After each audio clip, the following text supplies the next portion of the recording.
कहते हैं कि इंसान अपने पैसे और रुतबे से चाहे जितना ताकतवर बन जाए, लेकिन वक्त के आगे उसकी एक नहीं चलती। वक्त सबसे बड़ा बलवान होता है।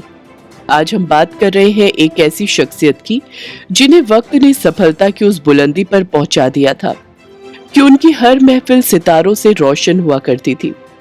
उनसे एक मुलाकात के लिए नेताओं, अभिनेताओं, कारोबारियों की लाइनें लगा करती थी, जिन्होंने बेसहारों का सहारा बनकर सहारा एम्पायर खड़ा किया। वो शख्सियत थे सहारा श्री सुब्रत रॉय, जो अब इस दुनिया में नहीं है। लेकिन सुब्रत रॉय से सहारा श्री बनने की उनकी फर्श से अर्श तक और अर्श से फर्श तक की कहानी हर किसी की जुबान पर है। 14 नवंबर 2023 को सहारा चीफ सुब्रत रॉय का 75 साल की उम्र में निधन हो गया। वो पिछले कुछ महीनों से बीमार चल रहे थे।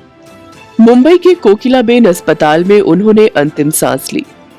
16 नवंबर को लखनऊ में उनका अंतिम संस्कार किया गया।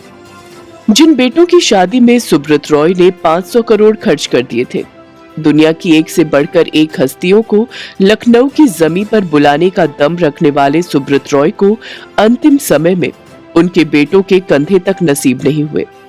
आपको बता दें कि सहारा के मुखिया सुब्रत रॉय के अंतिम संस्कार में उनके दोनों बेटे शामिल नहीं हुए।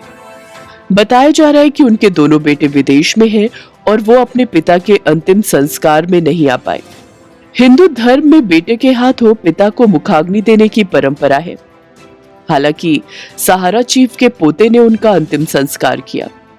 सुब्रत रॉय बेशक आज देश के उद्योग क्षेत्र का जाना पहचाना नाम है, लेकिन यहां तक पहुंचने के लिए उन्होंने काफी संघर्ष किया था। उन्होंने छोटे छोटे कदम के साथ शिखर तक पहुंचने का सफर तय किया। सुब्रत रॉय की जिंदगी उतार चढ़ाव से भरी थी। वो जितनी जल्दी फर्श से अर्श पर पहुंचे, उतनी ही तेजी से अर्श से फर्श पर आ गए। कभी सहारा ग्रुप की 4000 से ज्यादा कंपनियां खड़ी हो गई थी। इनमें से 4 शेयर बाजार में सूचीबद्ध थी। सहारा ग्रुप सालों तक इंडियन क्रिकेट टीम और इंडियन हॉकी टीम का स्पॉन्सर रहा। यही नहीं, उसने लखनऊ में सहारा शहर भी बसाया, सभी तरह की लग्जरी से लैस। इसमें helipad, cricket stadium, golf court, theatre से लेकर कई पेट्रोल पंप तक थे। सुब्रत रॉय ने मुंबई में टाउनशिप भी बनाई। देखते ही देखते सुब्रत रॉय ने इतना बड़ा साम्राज्य खड़ा कर दिया जिसकी कई पीढ़ियों तक बहने का सपना तक नहीं देखा जा सकता था। लेकिन ऐसा उनके सामने ही हो गया। सुब्रत रॉय ने 1978 में 2000 रुपए उधार लेकर अपना सफर शुरू किया और 3 दशक तक उसे आगे बढ़ाया।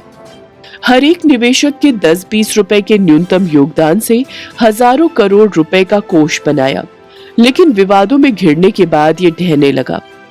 सुब्रत रॉय को अपनी ग्रुप की कंपनियों के संबंध में कई कानूनी लड़ाइयों से जूझना पड़ा। बिहार के अररिया जिले के रहने वाले सुब्रत रॉय ने स्कूटर पर नमकीन बेचने से अपने करियर की शुरुआत की थी। इसके बाद वो कामयाबी की सीढ़ियां चढ़ते गए। किसी जमाने में सहारा ग्रुप का business real estate, finance, infrastructure, media entertainment, health care, hospitality, retail, information technology और एयरलाइन सेक्टर तक में फैला था। फिर एक दौर ऐसा भी आया कि उन्हें जेल की हवा खानी पड़ी। अररिया से जुड़ी है सुब्रत रॉय की यादें। सुब्रत रॉय की यादें बिहार के अररिया से जुड़ी हुई हैं। 10 जून 1948 में जन्मे सुब्रत रॉय को बिहार में जानने वाले लोगों की कमी नहीं है। अररिया के आश्रम रोड में उनका घर है। हालांकि अब वहां कोई नहीं रहता है। केयर टेकर के हवाले उनका पैतृक घर है। स्थानीय लोग बताते हैं कि पहले उनके घर तक पहुंचने के लिए सड़क नहीं थी। बाद में सुब्रत रॉय ने अपने खर्च पर बनवाया था। सुब्रत रॉय के पिता सुधीर चंद्र रॉय सिविल इंजीनियर थे। सुब्रत रॉय का पढ़ने में कुछ खास मन नहीं लगता था। शुरुआती पढ़ाई लिखाई कोलकाता में हुई और फिर वो गोरखपुर पहुंच गए। एक स्कूटर, 2000 रुपए और 3 दोस्तों के साथ की शुरुआत। साल 1978 में सुब्रत रॉय ने एक किराए के कमरे, एक स्कूटर, जेब में 2000 रुपए और 3 दोस्तों के साथ मिलकर उन्होंने एक चिटफंड कंपनी शुरू की और कंपनी का नाम रखा सहारा इंडिया। सुब्रत रॉय को सपने बेचने में महारत हासिल थी। उन्होंने पैरा बैंकिंग की शुरुआत की, गरीब और मध्यम वर्ग को टारगेट किया। मात्र 100 रुपए कमाने वाले लोग भी उनके पास 20 रुपए जमा कराते थे।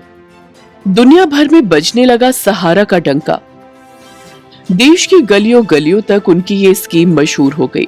लाखों की संख्या में लोग सहारा के साथ जुड़ते चले गए। हालांकि साल 1980 में सरकार ने इस स्कीम पर रोक लगा दी। ये वो दौर था जब सुब्रत रॉय ने हाउसिंग डेवलपमेंट सेक्टर में कदम रखा। फिर एक के बाद एक सेक्टर में उनके पंख फैलते चले गए।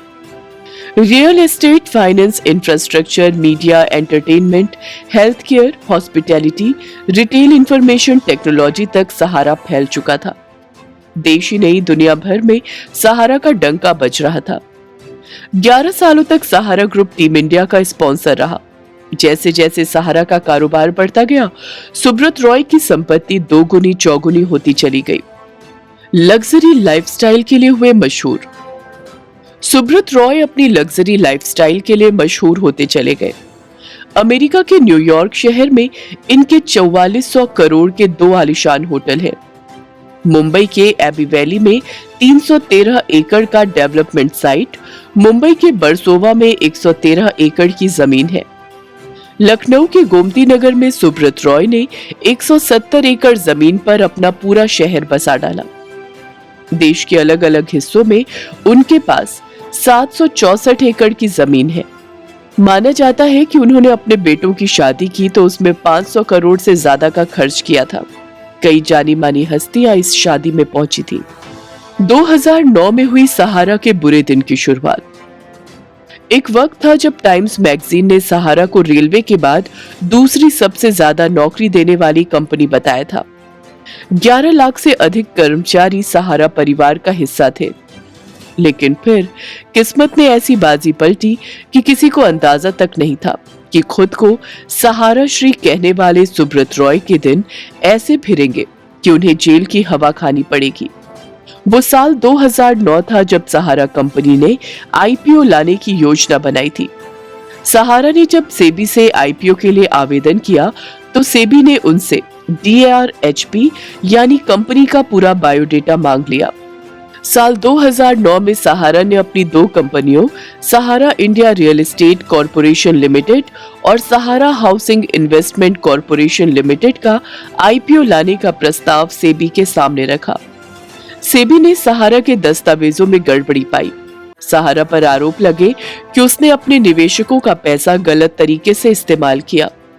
सेबी ने आरोप लगाए कि सहारा ने अपनी दोनों कंपनियों के 3 करोड़ निवेशकों ने 24,000 करोड़ रुपए जुटाए, जबकि इनकी कंपनियां शेयर बाजार में लिस्टेड नहीं थी।